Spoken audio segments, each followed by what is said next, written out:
नमस्कार दोस्तों, आप सभी का स्वागत है हमारे यूट्यूब चैनल परीक्षा पॉइंट में। आज हम इस वीडियो में देखेंगे आरआरबी एनटीपीसी 19 जून 2025 में जिस प्रकार के प्रश्न पूछे गए थे उसी प्रकार के प्रश्न आज के इस वीडियो में मैं आपको बताऊंगा। इसलिए दोस्तों आप लोग इस वीडियो को पूरा ज़रूर देखिएगा और जिनका पेपर आने वाले तारीख को है उनके लिए यह वीडियो बहुत महत्वपूर्ण होने वाला है। इसलिए दोस्तों आप लोग वीडियो को अंत तक जरूर देखना और अभी तक आप लोगों ने हमारे इस चैनल को सब्सक्राइब नहीं की कृपया करके चैनल को जरूर सब्सक्राइब कर लीजिए और बेल आइकन को ऑल पर जाकर क्लिक कर दीजिए। तो देखिए दोस्तों, आप यहाँ पर देखेंगे तो यहाँ पर आपके पास सबसे पहला प्रश्न क्या दिया है। तो यहाँ पर हम देखेंगे तो यहाँ पर हमारे पास सबसे पहला प्रश्न दिया है P Q R S T U और वी एक पंक्ति में उत्तर की ओर मुख करके बैठे हैं। यू टी के ठीक दाईं ओर बैठा है। तो देखिए यह हमारा सिटिंग अरेंजमेंट का प्रश्न दिया है, क्योंकि दोस्तों आपके सभी शिफ्टों में सिटिंग अरेंजमेंट के कम से कम 2 या 3 प्रश्न देखने के लिए अवश्य मिल रहा है। इसलिए आप लोग इसे ध्यानपूर्वक अच्छे से देखिएगा। तो देखिए आप यहाँ पर सबसे पहले क्या करेंगे, आप यहाँ पर सबसे पहले एक खींचेंगे इस प्रकार से लाइन और यहाँ पर हम 7 लोगों का स्थान, यहाँ पर आप सबसे पहले 7 लोगों का स्थान बनाएंगे। तो यहाँ पर 1 2 3 4 5 6 और यहाँ पर 7 और सभी का मुख होगा उत्तर की ओर, क्योंकि हमने उत्तर की ओर तीर करके दर्शाया है। उसके बाद आगे यहाँ पर हम देखेंगे तो यहाँ पर आगे हमारे पास दिया है यू टी के ठीक दाईं ओर बैठा है। तो यहाँ पर दोस्तों अभी हमारा ना तो यू ना ही टी का स्थान फिक्स है। तो यहाँ पर हम आगे चलेंगे तो आगे यहाँ पर दिए हमारे पास टी वी के दाईं ओर से चौथे स्थान पर बैठा है, यानी कि यहाँ पर ना तो हम टी को कहीं पर बैठा सकते हैं ना ही वी को, क्योंकि यहाँ पर अभी किसी का स्थान फिक्स नहीं हुआ है। उसके बाद आगे फिर यहाँ पर दिए हमारे पास आर क्यू और एस का पड़ोसी है। तो यहाँ पर दोस्तों अभी हम ना तो आर को बैठाएंगे ना ही यस को। उसके बाद आगे फिर यहाँ पर दिए हमारे पास जो व्यक्ति यस के बाईं ओर से तीसरे स्थान पर बैठा है वह किसी एक छोर पर बैठा है, यानी कि दोस्तों यहाँ पर हमारे पास दिया है जो व्यक्ति यस के बाईं ओर से तीसरे स्थान पर बैठा है वह किसी एक छोर पर बैठा है। तो यहाँ पर दोस्तों हम यस को अगर हम बीच में बैठाएंगे तो यहाँ पर दाहिनी तरफ से देखेंगे तो यहाँ पर भी तीसरे स्थान पर यस आएगा और बाईं तरफ से देखेंगे तो यहाँ पर भी तीसरे स्थान पर यस आएगा। उसके बाद अब यहाँ पर हम पीछे चलेंगे तो यहाँ पर पीछे दिया हमारे पास आर क्यू और एस का पड़ोसी है, यानी कि आर जो है वह क्यू और एस का पड़ोसी है। तो यहाँ पर आर होगा बीच में, यानी कि यस और क्यू के बीच में होगा आर। उसके बाद यहाँ पर और पीछे चलेंगे तो यहाँ पर दिए हमारे पास टी वी के दाईं ओर से चौथे स्थान पर बैठा, यानी कि जो टी है वह वी के दाईं ओर से चौथे स्थान पर बैठा। तो यहाँ पर दोस्तों हम अगर वी को यहाँ पर बैठाएंगे तो इसका दाहिना होगा पूरब की ओर। तो यहाँ पर चौथे स्थान पर बैठेगा हमारा टी। उसके बाद यहाँ पर और पीछे देखेंगे तो यहाँ पर दिए हमारे पास यू टी के ठीक दाईं ओर बैठा, यानी कि जो यू है वह टी के ठीक दाईं ओर बैठा है। तो यहाँ पर टी के दाहिने होगा हमारा पूरब की ओर, तो यहाँ पर बैठेगा यू। उसके बाद अब यहाँ पर हमने सभी का स्थान फिक्स कर दिया। उसके बाद यहाँ पर बचेगा सिर्फ पी और पी को बैठाएंगे हम यहाँ पर। अब उसके बाद हम देखेंगे कि हमसे प्रश्न में पूछा क्या है। तो यहाँ पर हम देखेंगे तो यहाँ पर प्रश्न पूछा हमसे यस के ठीक बाईं ओर कौन बैठा है, यानी कि यस के ठीक बाईं ओर कौन बैठा है। तो यहाँ पर हम देखेंगे तो यहाँ पर यस हमारा यहाँ पर बैठा है, तो इसका बायां होगा पश्चिम की ओर। तो यहाँ पर बैठा है हमारा आर, यानी कि आर हो जाएगा करेक्ट उत्तर, जो कि ऑप्शन नंबर चौथे में दिया है। तो ये चौथा होगा करेक्ट आंसर। तो फिर चलिए, अगर आपको हमारा यह प्रश्न अच्छा लगा हो तो कृपया करके एक लाइक करिएगा और चैनल को जरूर सब्सक्राइब करिएगा। अब हम देखते हैं प्रश्न संख्या 2 को। तो देखिए दोस्तों, आप यहाँ पर देखेंगे तो यहाँ पर आपके पास दूसरा प्रश्न दिया है यदि के गुणे यल का अर्थ है के यल का बेटा है, यदि के प्लस यल का अर्थ है के यल की बेटी है, के भागे यल का अर्थ है के यल की बहन है, के माइनस यल का अर्थ है के यल की पत्नी है। तो यहाँ पर नीचे हमारे पास व्यंजक दिया है यम भागे यन गुणे ओ माइनस पी का यम से क्या संबंध है, यानी कि दोस्तों यहाँ पर होगा हमारा पी का यम से क्या संबंध है, क्योंकि दोस्तों यहाँ पर टाइपिंग में मिस्टेक हो गई। तो यहाँ पर हम सबसे पहले क्या करेंगे, यहाँ पर हम सबसे पहले बनाएंगे यम भागे यन का अर्थ क्या है। तो यहाँ पर ऊपर देखेंगे तो यहाँ पर के भागे यल का अर्थ है के यल की बहन है, तो यहाँ पर हो जाएगा यम यन की बहन है। तो यहाँ पर हम बनाएंगे यम को, और यम अगर यन की बहन है तो यहाँ पर यम होगा वृत्त में, क्योंकि यम होगी महिला और महिला रहेगी तो उसे दर्शाएंगे हम वृत्त से। उसके बाद आगे यहाँ पर दिया हमारे पास यन गुणे ओ। तो यहाँ पर हम देखेंगे तो यहाँ पर यन गुणे ओ का क्या होगा, तो यहाँ पर ऊपर देखेंगे तो के गुणे यल का अर्थ है के यल का बेटा है। तो यहाँ पर हो जाएगा यन ओ का बेटा है। तो यहाँ पर दोस्तों अगर यन ओ का बेटा है तो यहाँ पर यन होगा हमारा चतुर्भुज में, क्योंकि यह होगा पुरुष और यह होगा ओ का बेटा। तो यहाँ पर ऊपर हो जाएगा ओ। उसके बाद आगे यहाँ पर फिर दिया हमारे पास ओ माइनस पी। तो यहाँ पर ऊपर देखेंगे तो के माइनस यल का अर्थ है के यल की पत्नी है। तो यहाँ पर हो जाएगा ओ पी की पत्नी है। तो यहाँ पर दोस्तों अगर ओ पी की पत्नी है तो इनके बीच में होगा डबल लाइन और यहाँ पर हो जाएगा पी। अब यहाँ पर ओ अगर पत्नी है तो यह होगी वृत्त में और पी हो जाएगा चतुर्भुज में, क्योंकि यहाँ पर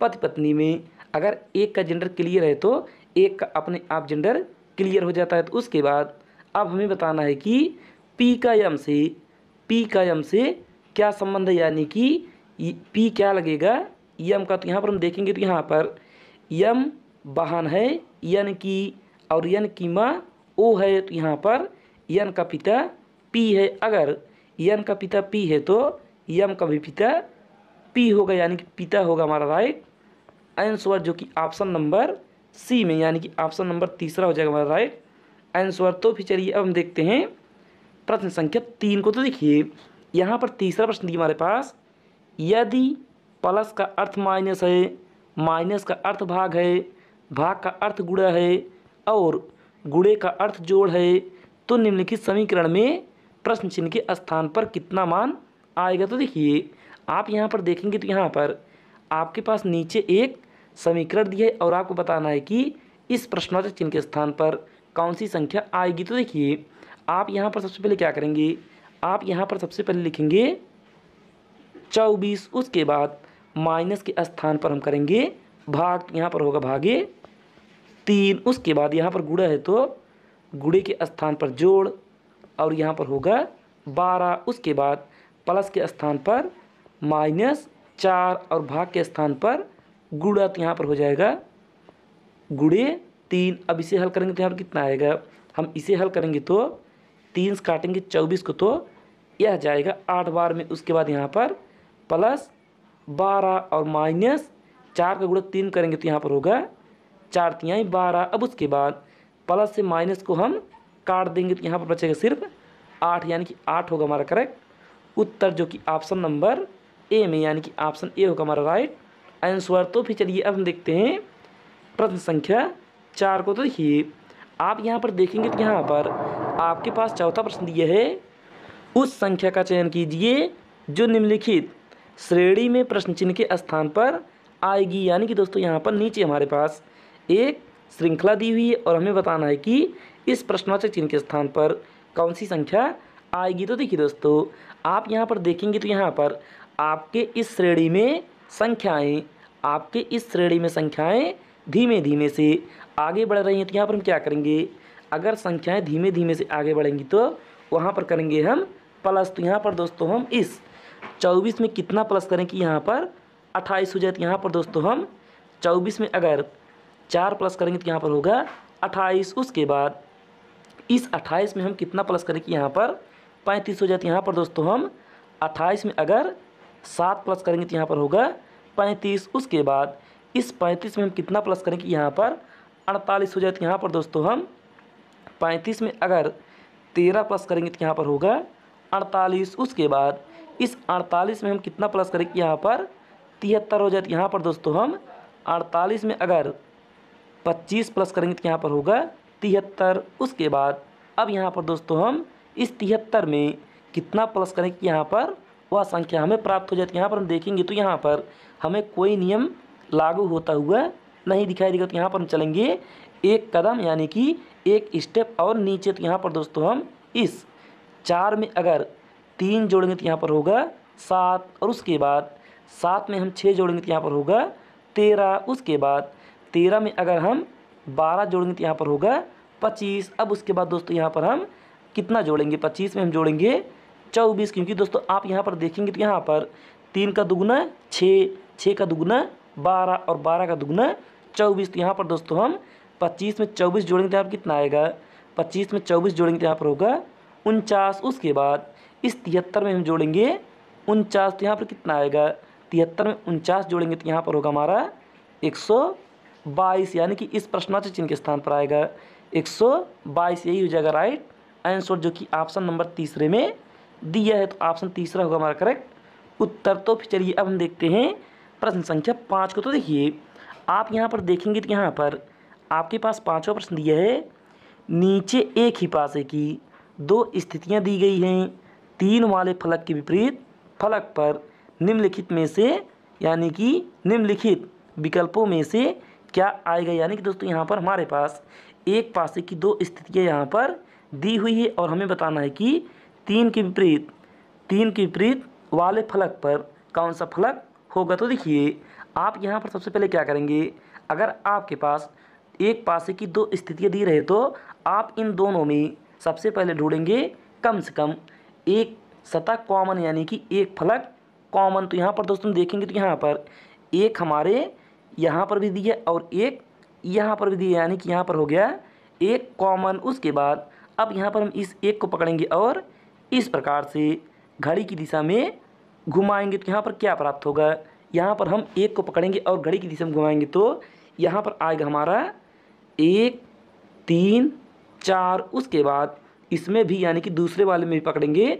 और घड़ी की दिशा में घुमाएंगे तो यहाँ पर आएगा 1 5 और यहाँ पर 6। तो यहाँ पर दोस्तों अब हम देखेंगे तो यहाँ पर हमें पता चल गया कि 4 के विपरीत हो जाएगा 6, 3 के विपरीत 5 और 1 के विपरीत यहाँ पर होगा 2, क्योंकि यहाँ पर 2 नहीं दिए तो यहाँ पर हो जाएगा 1 के विपरीत 2। और हमें बताना है कि 3 के विपरीत, यहाँ पर 3 के विपरीत हो जाएगा 5, यानी कि 5 होगा हमारा राइट आंसर, जो कि ऑप्शन नंबर ए में दिया है। तो चलिए अब हम देखते हैं प्रश्न संख्या 6 को। तो देखिए दोस्तों आप यहाँ पर देखेंगे तो यहाँ पर आपके पास 6वां प्रश्न दिया है। बी एफ से बड़ा है, यानी कि बी एफ से बड़ा है लेकिन सी और डी से छोटा है। तो यहाँ पर दोस्तों बनाएंगे जो बी है वह एफ से बड़ा है, तो यहाँ पर बी होगा ऊपर और एफ होगा नीचे। उसके बाद यहाँ पर आगे दिए हमारे पास लेकिन सी और डी से छोटा, तो यानी कि इसके ऊपर होगा, यानी कि बी के ऊपर होगा हमारा सी और डी। और उसके बाद आगे यहाँ पर दिए हमारे पास ए डी से बड़ा है, यानी कि ए होगा डी के ऊपर लेकिन एफ से छोटा नहीं है, यानी कि जो ए है वह एफ से छोटा नहीं है। तो यहाँ पर दिए हमारे पास इनमें सबसे छोटा कौन है, यानी कि यहाँ पर बताना है हमें इनमें सबसे छोटा कौन है। तो यहाँ पर सबसे नीचे हमारा एफ, यानी कि एफ होगा सबसे छोटा। तो यही हो जाएगा राइट आंसर, जो कि ऑप्शन नंबर ए में दिए, तो ऑप्शन ए होगा करेक्ट उत्तर। तो फिर चलिए अब हम देखते हैं प्रश्न संख्या 7 को। तो देखिए आप यहाँ पर देखेंगे तो यहाँ पर आपके पास 7वां प्रश्न दिया है। एक निश्चित गुण भाषा में ALLIES को REHLKA लिखा जाता है, उसी गुण भाषा में BALLET को कैसे लिखा जाएगा। यानी कि दोस्तों यह हमारा कोडिंग डिकोडिंग का प्रश्न दिया है। तो देखिए आप यहाँ पर सबसे पहले क्या करेंगे, आप यहाँ पर सबसे पहले इनका लिखेंगे प्लेस वैल्यू। तो यहाँ पर ए का हो जाएगा 1 और यहाँ पर यल का होगा 12 और यल का होगा 12 और यहाँ पर आई का होगा 9 और ई का होगा 5 और यस का होगा 19। उसके बाद आगे यहाँ पर लिखेंगे तो आर का होगा 18, ई का होगा 5 और एच का होगा 8 और यहाँ पर यल का होगा 12 और के का होगा 11 और ए का होगा 1। यहाँ पर हम देखेंगे तो यहाँ पर हमें दिखाई देगा कि अगर हम 19 में दोस्तों यहाँ पर 19 में 1 घटाएंगे तो यहाँ पर आएगा 18। उसके बाद 5 को उसी प्रकार से लिख दिया गया। अब उसके बाद 9 में 1 घटाएंगे तो आएगा 8 और उसके बाद 12 को उसी प्रकार लिख दिया गया। तो फिर यहाँ पर 12 में घटाएंगे तो 1 तो यहाँ पर आएगा 11। यानी कि दोस्तों यहाँ पर हमने समझ लिया कि यहाँ पर सबसे पहले हम इस 19 में घटाएंगे 1 को तो यहाँ पर आएगा 18 यानी कि 8। उसी प्रकार दोस्तों यहाँ पर हम लिखेंगे BALLE और यहाँ पर T। तो यहाँ पर दोस्तों अगर हम T में 1 घटाएंगे यानी कि T में 1 घटाएंगे तो यहाँ पर आएगा यस। उसके बाद E को हम उसी प्रकार से लिख देंगे तो यहाँ पर हो जाएगा E। अब उसके बाद फिर यहाँ पर हम L में 1 घटाएंगे तो यहाँ पर आएगा K। उसके बाद L को उसी प्रकार से हम आगे लिख देंगे। अब यहाँ पर हम A में यानी कि A में 1 घटाएंगे तो यहाँ पर आएगा Z और यहाँ पर हम B को उसी प्रकार से लिख देंगे तो यहाँ पर बनेगा हमारा SEKL और B। तो यहाँ पर हम देखेंगे तो यहाँ पर ऑप्शन नंबर ए में यानी कि ऐसा लेटर हमारे ऑप्शन नंबर ए में दिए तो ऑप्शन ए होगा करेक्ट उत्तर। तो फिर चलिए अब हम देखते हैं प्रश्न संख्या 8 को। तो देखिए आप यहाँ पर देखेंगे तो यहाँ पर आपके पास 8वां प्रश्न दिया है। नीचे दी गई श्रृंखला में एक पद लुप्त है, लुप्त पद का पता लगाएं। यानी कि दोस्तों यहाँ पर नीचे हमारे पास एक लेटर सीरीज यानी कि लेटर सीरीज दी है और हमें बताना है कि इस प्रश्नवाचक चिन्ह के स्थान पर कौन सा पद होगा। तो देखिए आप यहाँ पर सबसे पहले क्या करेंगे, आप यहाँ पर सबसे पहले इनका लिखेंगे प्लेस वैल्यू। अगर आपको वैसे आता है तो आप वैसे ही से आसानी से हल कर सकते हैं। तो यहाँ पर दोस्तों आप देखेंगे तो यहाँ पर जे में अगर हम 2 जोड़ेंगे तो यहाँ पर कितना आएगा, जे में 2 जोड़ेंगे तो यहाँ पर होगा यल में 3 जोड़ेंगे तो यहाँ पर होगा ओ और ओ में अगर हम 4 जोड़ेंगे तो यहाँ पर होगा यस और यस में दोस्तों अगर हम 5 जोड़ेंगे तो यहाँ पर आएगा एक्स। यानी कि यहाँ पर पहला लेटर होगा हमारा एक्स जो कि ऑप्शन नंबर डी में ही पहला लेटर ए यानी कि पहला लेटर एक्स दिया है। तो ये ऑप्शन डी होगा करेक्ट उत्तर। तो फिर चलिए अब हम देखते हैं प्रश्न संख्या 9 को। तो देखिए आप यहाँ पर देखेंगे तो यहाँ पर 9वां प्रश्न दिया आपके पास, उस विकल्प का चयन करें। आप यहाँ पर देखेंगे तो यहाँ पर 9वां प्रश्न दिया आपके पास, उस विकल्प को लिखें जो प्रश्न चिन्ह के बजाय पहली जोड़ी में दिखाए गए रिश्तों से मेल खाता है। यानी कि दोस्तों यहाँ पर हमें बताना है कि जिस प्रकार से एफ का संबंध पी से है उसी प्रकार जे का संबंध क्या होगा। तो देखिए आप यहाँ पर अगर एफ का प्लेस वैल्यू लिखेंगे तो यहाँ पर होगा 6। उसके बाद पी का लिखेंगे तो यहाँ पर होगा 16। तो यहाँ पर दोस्तों हम देखेंगे तो यहाँ पर 6 में अगर 10 जोड़ेंगे तो यहाँ पर होगा 16। उसी प्रकार से जे का होगा 10 और 10 में अगर हम 10 जोड़ेंगे तो यहाँ पर होगा 20 और 20 होगा हमारा टी का प्लस वैल्यू जो कि हमारे ऑप्शन नंबर ए में दिया है। यानी कि यहाँ पर आएगा हमारा टी यानी टी होगा करेक्ट उत्तर। तो फिर चलिए अब हम देखते हैं आज का अंतिम प्रश्न यानी कि आज का आखिरी प्रश्न। तो देखिए दोस्तों यहाँ पर हमारे पास 10वां प्रश्न दिया है कथन निष्कर्ष। यानी कि यह प्रश्न हमारा कथन निष्कर्ष पर आधारित है। तो देखिए आप यहाँ पर देखेंगे तो यहाँ पर आपके पास पहला कथन दिया है सभी यल वी है। यानी कि सभी यल वी है। तो यहाँ पर दोस्तों बनाएंगे यल को और अगर सभी यल वी है तो यहाँ पर यल आएगा वी के अंदर। तो यहाँ पर हो गया वी। उसके बाद आगे दिया है हमारे पास कोई यल जे नहीं है। यानी कि यल और जे का कोई संबंध नहीं बनेगा लेकिन आप वी का जे के साथ संबंध बना सकते हैं। तो यहाँ पर हो गया कुछ वी जे हैं। उसके बाद अब यहाँ पर हम देखेंगे तो यहाँ पर निष्कर्ष दिया हमारे पास।